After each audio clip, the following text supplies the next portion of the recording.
300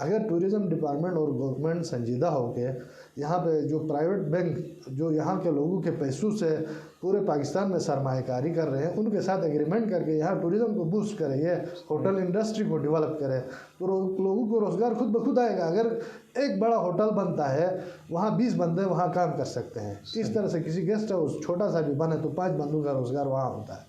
اس پہ کوئی کام ہی نہیں ہوا ابھی تک۔ ٹورزم کی اگر بات کریں تو ضلع گزر جو ہے وہ سیاحت کے حوالے سے انتہائی فرٹلائز ہے، تو یہاں پہ محکمہ سیاحت کی کارکردگی کو آپ کس طرح دیکھتے ہیں؟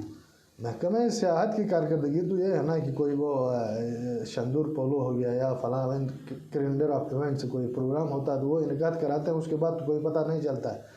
بات یہ ہے کہ بھائی ٹورزم کو بوسٹ کرنے کے لیے ایون آپ کے P T D C 3 hotels یہاں پہ 2 گوپس اور آپ کے فنڈر میں وہ بھی بند پڑے ہیں کئی سالوں سے، کم سے کم وہی تو کھلواتا ٹورزم ڈپارٹمنٹ، اور کچھ نہیں ہوا تو وہاں آپ گیسٹ آتا ہے تو وہ کہاں ٹھہرے گا؟ ہم تو کہتے ہیں کہ آپ جا کے دبئی میں جا کے مارکیٹنگ کر کے لوگوں کو یہاں لاؤ گے تو ٹھہراؤ گے کہاں؟ پہلے اس کا تو بندوبست کرو۔ دبئی جانے سے وہ پیسے اگر یہاں پہ غریب بندہ کوئی گیسٹ ہاؤس بنانا چاہتا ہے، ہوٹل بنانا چاہتا ہے، جس کے پاس زمین ہے، بہترین لوکیشن ہے، اس کو سلیکٹ کرو، آپ اس کو لون دے دو اور ادھر اپنا بندہ بٹھا کے وہاں سے آپ کلیکشن کرو، اس کے بعد اس کو چھوڑ دو۔ یہ ایک طریقہ کار ہوتا ہے۔ جس طرح سے چائنا نے ڈیولپ کرنے کا، اس کی وجہ یہ ہے کہ حکومت نے ایزی لونز دیا لوگوں کو۔ ایون ہمارے پاکستان میں انرجی سیکٹر میں بھی جو پیسے لگایا ہے اس نے اس بیس پہ لگایا ہے کہ بل کی مد میں جو رقم آئے گی ہمیں آپ آہستہ آہستہ دے دیں۔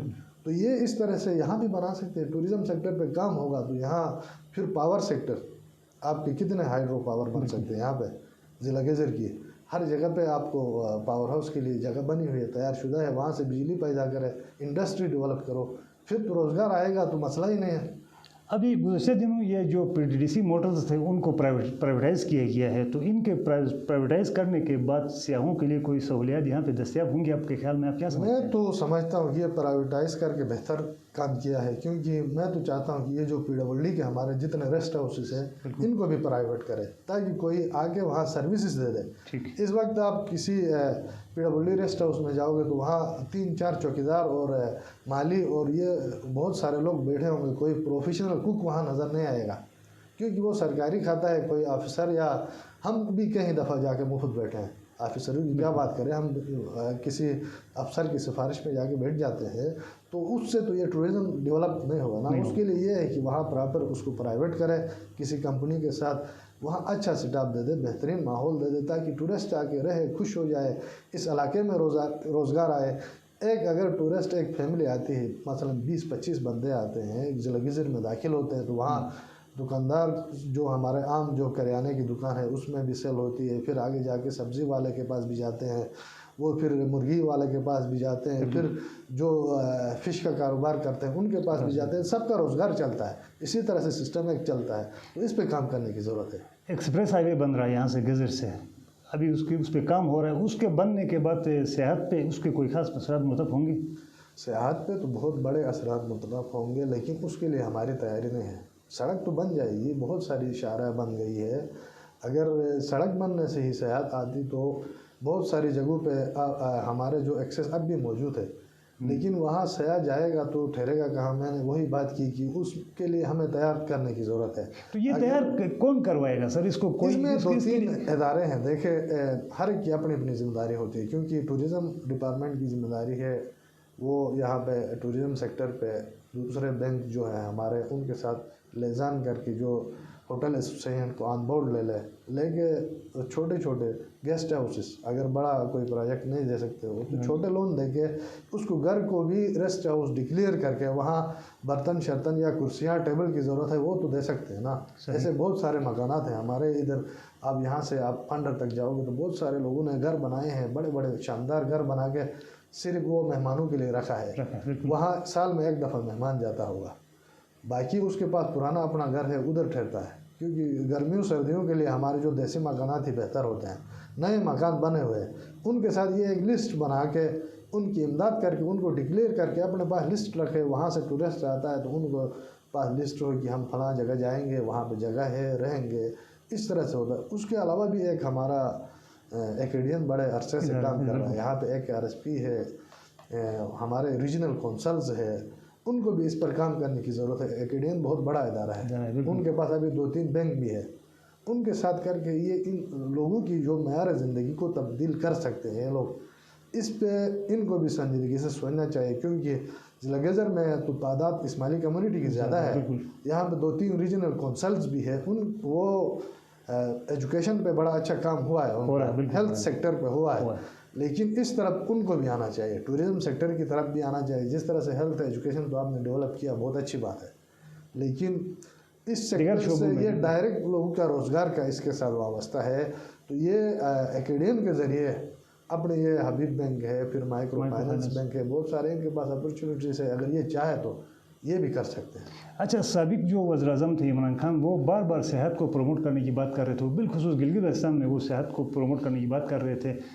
تو کیا یہ جو یہاں کی جو مقامی حکومت ہے, صوبائی گورنمنٹ ہے, خالد خورشید کی گورنمنٹ ہے, اس کا جو ہے صحت کے حوالے سے اقدامات جو وہ کر رہے ہیں ان سے عوام مطمئن ہیں؟ آپ کیا سمجھتے ہیں اس کی کارکردگی سے صحت کے حوالے سے؟ صحت کے حوالے سے انہوں نے بس یہی, وہ دبئی میں جو ایک پروگرام کیا اس میں یہ خود بھی گئے تھے, پھر بہت سارے منسٹرز گئے تھے.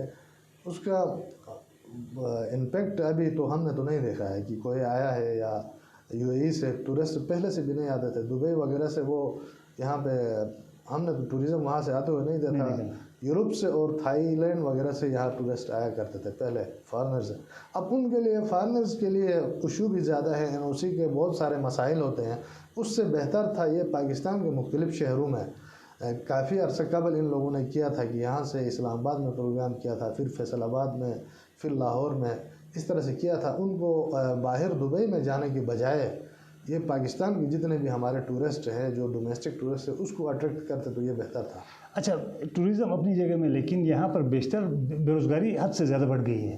اب ٹورزم کے علاوہ ہم بات کریں تو وہ کون سے ادارے ہیں جن کے ذریعے لوگوں کو روزگار مل سکتا ہے, جن سے لوگوں کے گھر کے چولہے جل سکتے ہیں؟ کیونکہ مہنگائی آسمان سے باتیں کر رہی ہے, اس وقت لوگ انتہائی مشکلات میں پھنسے ہوئے ہیں. دیکھیں, اس کے علاوہ تو بہت سارے ہمارے ادارے ہیں. اب ایگریکلچر ڈپارٹمنٹ ہے, وہ ان کو ایزیلی ٹریننگز دے سکتا ہے, جو بلکہ دے بھی رہا ہے آج کل. بلکہ میں نے سنا ہے کہ وہ سٹارٹ ہو چکا ہے.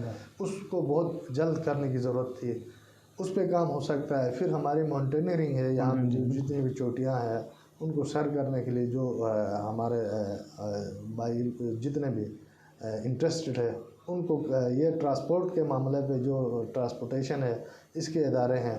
اس کے علاوہ ٹیکنیکل ٹریننگ کی ضرورت ہے. ابھی ہمارے بہت سارے آگے مستقبل میں میگا پروجیکٹ شروع ہونا ہے, اسکل ڈیولپمنٹ, بادشاہ ڈیم پہ کام ہونا ہے. تو پھر ٹیکنیکل سکلز جو ہمارے طلباء ہے ان کے لیے ضلع گیزر میں کوئی ٹیکنیکل کالج اس وقت میرے خیال سے گلگت ایک میں ہی ایک ٹیکنیکل کالج ہے. اس کے علاوہ کسی ڈسٹرکٹ میں ابھی تک ٹیکنیکل کالج نہیں ہے. تو یہ ٹیکنیکل کالج کا قیام عمل میں لائے. پھر نرسنگ اسکولز ہو, جو ہماری اس وقت ضلع گیزر کی میں سمجھتا ہوں کہ قریباً 500-600 جو ہماری بہنیں ہیں جو کراچی آغا خان یا دیگر یونیورسٹیوں سے پڑھ کے وہ بیرون ملک سے روزگار کما کے اپنا گھر چلا رہی ہیں. اس طرح کے مواقع یہاں بھی ملنا چاہیے. جو ایک بندہ کراچی میں جا کے پڑھا نہیں سکتا ہے, اس کو ڈور سٹیپ پہ اگر چھوٹے چھوٹے ٹریننگز کورس یہ مل جائے تو یہ روزگار, اس سے بھی اپنا روزگار کما سکتے ہیں. قاسم شاہ صاحب آپ کا بہت شکریہ. ہمارے پروگرام کا وقت ختم ہو چاہتا ہے. ناظرین, فیس بک پہ پرائم ٹیلی ویژن نیٹ ورک کے نام سے ہمارا پیج موجود ہے, اس کو لائک کریں, اور یوٹیوب پہ پرائم ٹیلی ویژن نیٹ ورک کو سبسکرائب کیجیے گا. اپنے میزبان فیروز خان کو دیجیے اجازت. اللہ حافظ.